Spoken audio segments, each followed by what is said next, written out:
কোন স্বপ্ন দেখলে বুঝবেন আপনি ধনী হতে যাচ্ছেন? আমরা ঘুমের মধ্যে কত রকমের স্বপ্ন দেখি, ঠিক কিনা? আমরা ঘুমের মধ্যে অনেক স্বপ্ন দেখি, কিন্তু এমন কোন স্বপ্ন আছে যেটা দেখলে বুঝবেন যে আপনি ধনী হতে যাচ্ছেন?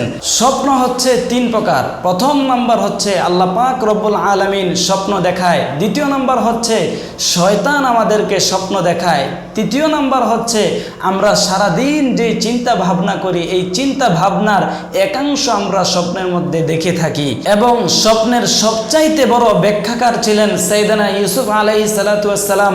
আর নবী করিম সাল্লাল্লাহু আলাইহি ওয়াসাল্লাম বলেছেন, স্বপ্ন হচ্ছে নবুয়তের 46 ভাগের 1 ভাগ। সুতরাং স্বপ্ন এটা সত্য, আপনাকে অবশ্যই এটা মানতে হবে। এবার আসেন, কোন স্বপ্ন দেখলে আপনি বুঝবেন যে আপনি ধনী হতে যাচ্ছেন? ঘুমের মধ্যে কেউ যদি স্বপ্ন দেখে যে সে বিয়ে করছে, তাহলে বুঝতে হবে আল্লাহ পাক রব্বুল আলামিন তাকে ধনী বানাবেন। তার ধন সম্পদ রিজিকের মধ্যে আল্লাহ পাক রব্বুল আলামিন বারাকা দিয়ে দিবেন।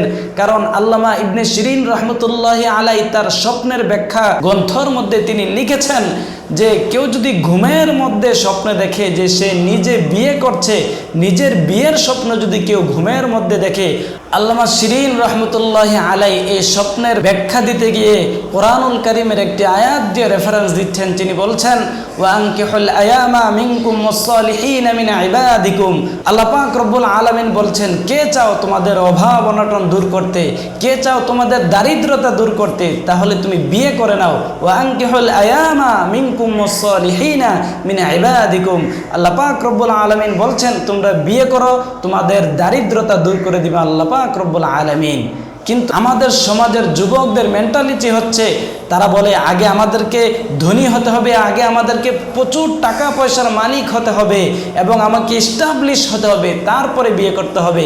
কিন্তু আল্লাহ পাক রব্বুল আলামিন বলছেন, যুবক তুমি বিয়ে করো, তোমাকে ধনী বানিয়ে দিবে আমি আল্লাহ রব্বুল আলামিন।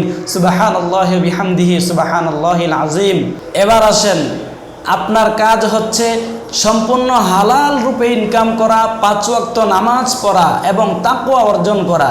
যদি আপনি এইগুলো করতে পারেন, আল্লাহ পাক রব্বুল আলামিন বলছেন, ওয়া মান ইয়াত্তাকিল্লাহা ইয়াজআল লাহু মাখরাজা। আপনাকে এমন রিজিক দিবে, বেহিসাব রিজিক দিবে, যেটা আপনি কল্পনা করতে পারেন নাই। আপনার কল্পনার চাইতেও বেশি আল্লাহ পাক রব্বুল আলামিন রিজিকের ব্যবস্থা করে দিবেন, ধন সম্পদের মালিক বানিয়ে দিবেন। এরপর আল্লাহ পাক বলছেন, আমি যাকে চাই তাকে বেহিসাব রিজিক দান করি। ইন্না রব্বাকা ইয়াবসুতুর রিজকা লিমান ইয়াশাউ ওয়া ইয়াকদির। আপনার কত রিজিক চাই, আপনার কত ধন সম্পদ চাই, আপনার চাওয়ার চাইতেও বেশি আল্লাহ পাক রব্বুল আলামিন আপনাকে দিয়ে দিতে পারেন। আপনি চাইবেন একটা গাড়ি, আল্লাহ পাক রব্বুল আলামিন আপনাকে 10টা গাড়ির মালিক বানিয়ে দিতে পারেন। আপনি চাইবেন একটা ইন্ডাস্ট্রি, একটা বাড়ি, আল্লাহ পাক রব্বুল আলামিন আপনাকে 10টা ইন্ডাস্ট্রি, 10টা বাড়ির মালিক বানিয়ে দিতে পারে। সেই ক্ষমতা আল্লাহ পাক রব্বুল আলামিনের আছে। সুতরাং আপনাকে এমন জায়গা থেকে রিজিকের ব্যবস্থা করে দিবে যেটার চিন্তা ভাবনাও আপনি কোনোদিন করেন নাই।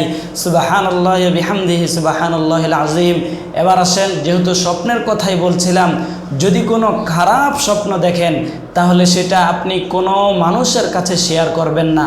কারণ আপনি যদি কোনো খারাপ স্বপ্ন দেখেন আর এটা যদি আপনি মানুষের কাছে বলে বেড়ান, আর তারা যদি আপনার এই খারাপ স্বপ্নটাকে খারাপভাবে নেয়, তাহলে কিন্তু আপনার ক্ষতি হতে পারে। সুতরাং যদি আমরা কোনো খারাপ স্বপ্ন দেখি, এটা কারো কাছে শেয়ার করব না। যদি একান্তই শেয়ার করতেই হয়, তাহলে যারা ভালো আলেম আছে, যারা বুজুর্গ আল্লাহ ওয়ালা আছে, তাদের কাছে আমরা এই খারাপ স্বপ্নের কথা বলবো। অন্যথায় এই খারাপ স্বপ্নের কথা আমরা কোনো মানুষের কাছে বলাবলি করব না। আল্লাহ পাক রব্বুল আলামিন আমাদেরকে এই আমলগুলো করার তৌফিক দিক। সকলে বলি আমিন।